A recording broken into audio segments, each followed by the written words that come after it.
آدمی پیسے سے زیادہ عزت کا طلبگار ہوتا ہے. عزت نفس ہر ایک کو محبوب. ایک آپ کو اپنے گھر کا واقعہ سناتا. جب یہ ٹریکٹر کا دور نہیں تھا، 59 میں ہمارے والد صاحب سب سے پہلے ٹریکٹر لے کر آئے تھے اس پورے ہمارے علاقے میں. اس سے پہلے بیل ہوتے تھے. عزت نفس پہ یاد آتا کہ عزت نفس مال سے بھی زیادہ محبوب ہوتی. ایک ہمارے بیل نے چارہ کھانا چھوڑ دیا، ٹھیک ٹھاک بیل.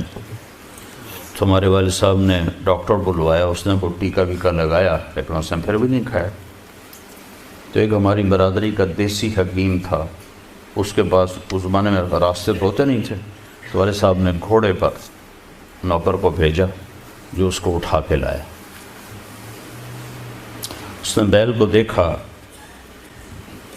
کہنے لگا میاں صاحب اس کو پٹھے کون ڈالتا ہے چارہ؟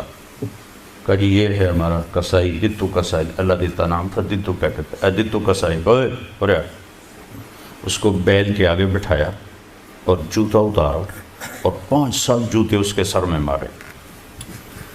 پھر کہنے لگا اب چارہ ڈالو. جب چارہ ڈالا تو وہ بیل کھانے لگا. یہ میرے گھر کا واقعہ ہے، کوئی سنایا نہیں. تو میرے والد صاحب حیران ہو کر کہنے لگے ایک ہی ہے. کہا جی میں نے اس کو چیک کر لیا تھا، اس کو کچھ نہیں تھا. یہ آپ کے نوکر نے اس کو کہیں کوئی ڈنڈا سوٹا مارا ہے. تو وہ غصہ کر گیا تھا کہ میں اس سے کیسے بدلہ دوں. تو اس نے غصے میں کھانا چھوڑ دیا کہ میری عزت کو اس نے خراب کیا. اب اس کی آنکھوں کے سامنے 2-4 جوتے میں نے مارے تو وہ خوش ہو گیا.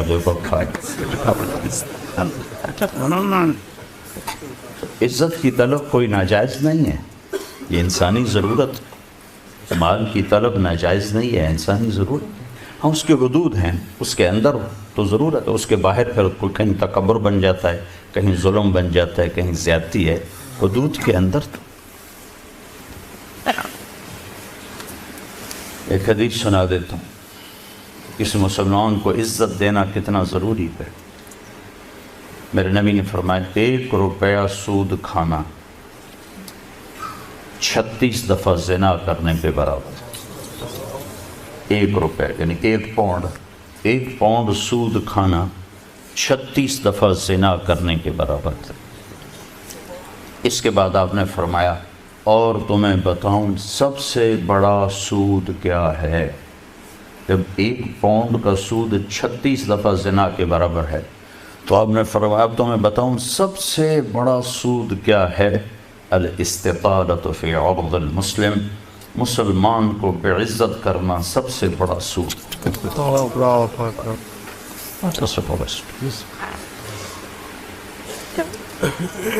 تو نوکر آپ کو پروٹوکول دیں گے، خوشی ہوگی، جنت سے بڑھ کے خوشی ہوگی. تو نوکر چلے جائیں گے، پھر اللہ کا اشارہ ہوگا، ٹک ٹک ٹک ٹک ٹک ٹک ٹک دروازے کھلیں گے تو فرشتے آئیں گے. والملائکۃ یدخلون علیہم من کل باب. اب یہ کروڑوں کی تعداد میں آئیں گے، کہیں گے سلام علیکم سلام علیکم سلام علیکم. چاروں طرف سے جب سلام ٹھوکیں گے کہیں گے بھائی تم نورانی مخلوق ہمیں سلام کیوں کر رہے ہو؟ کہیں گے بما صبرت، وہ جو آپ نے لندن میں صبر کی زندگی گزاری، یہ اس کے بدلے میں ہمیں اللہ نے کہا جاؤ سلام کر. غفلت کے دیس میں آپ نے بیدار ہو کے زندگی گزاری، اندھیر نگری میں آپ نے اللہ کو سامنے رکھ کے زندگی گزاری. جب چاروں طرف شراب اور زنا عام تھا آپ نے اللہ سے ڈر کے زندگی گزاری. سلام سلام سلام. تو فرشتوں کے سلام ان کو ہوا میں اڑا دے گا. یہ میں پہلے دوبارہ کہہ رہا ہوں کہ عزت نفس، عزت کی طلب بہت بڑی طلب ہوتی ہے، مال سے بھی زیادہ، ڈگریوں سے بھی زیادہ. تو فرشتوں کا سلام انہیں ہوا میں اڑا. فرشتے ابھی وہ اس سلام کا مزہ لے رہے ہوں گے کہ فرشتوں نے سلام. اور آئیڈیل ہوم بتا رہا ہوں، آئیڈیل. تو ایک دم میرے رب کا عرش ایسے کھلے گا، ایک دم نور بھی نور چھا جائے گا. جب ایسے آنکھیں اٹھا کر دیکھیں گے واہ واہ واہ، اللہ سامنے ہو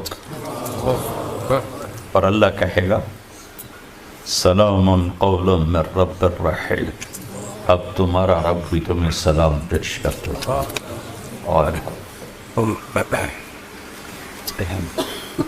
پروٹوکول کی آخری حد، تمہارا رب تمہیں سلام پیش کرتا ہے، سلامان قولا من رب الرحیم،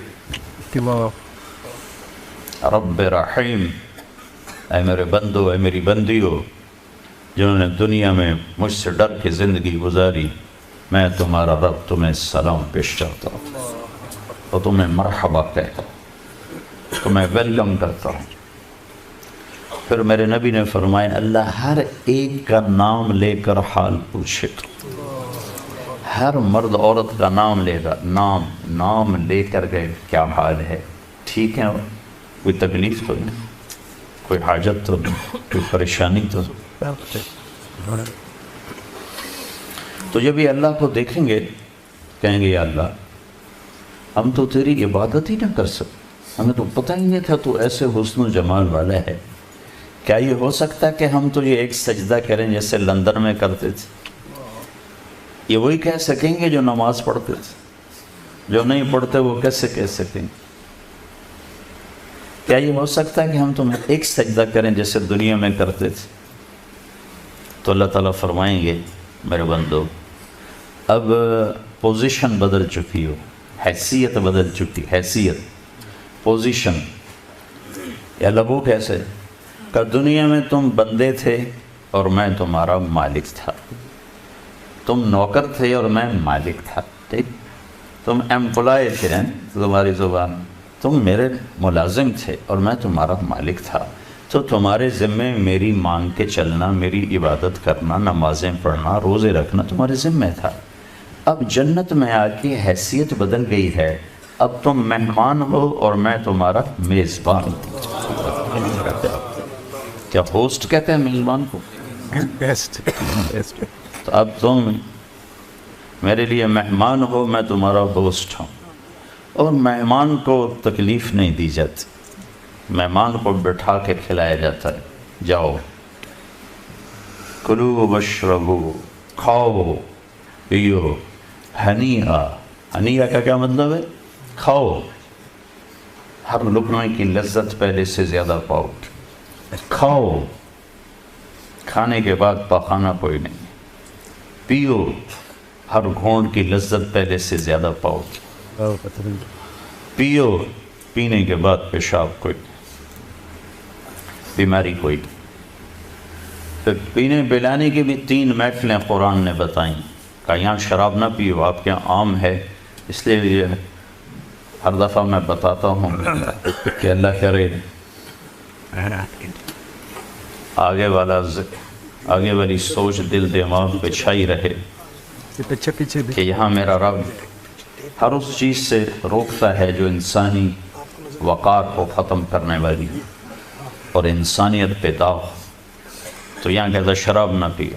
آگے کیا ہوگا کہ وہاں تمہیں 3 مجلسیں دیکھنے کو ملیں گی، 3، ایک کون سی ہے؟ ان الابرار یشربون من کاس کان مزاجها کافورا، وہاں دیکھو گے نیک بندے بندیاں خود اپنے ہاتھوں سے ڈال کے پی رہے ہوں گے۔ یہ جنت کا سب سے چھوٹا درجہ ہے، کیسے ڈالیں گے پیئیں گے، ڈالیں گے پیئیں گے۔ ایک درجہ اس سے اوپر ہے VIP، وہاں کیا ہے؟ وَيُسْقَوْنَ فِيهَا كَأْسًا كَانَ مِزَاجُهَا زَنْجَبِيلًا، وہاں ان کو خدام پلا رہے ہوں گے، سرونٹس، نوکر، فرشتے نوکر ڈال کے پیش کریں اور سامنے حاضر کریں، یہ ریچ، یہ ریچ، یہ ریچ، یہ ریچ۔ ایک VVIPs ہوگا، سب سے اوپر کا درجہ، وہاں کیا ہوگا؟ وہاں ہوگا وَسَقَاهُمْ رَبُّهُمْ شَرَابًا طَهُورًا، وہاں اللہ خود پلا رہا، اللہ خود پلا رہا۔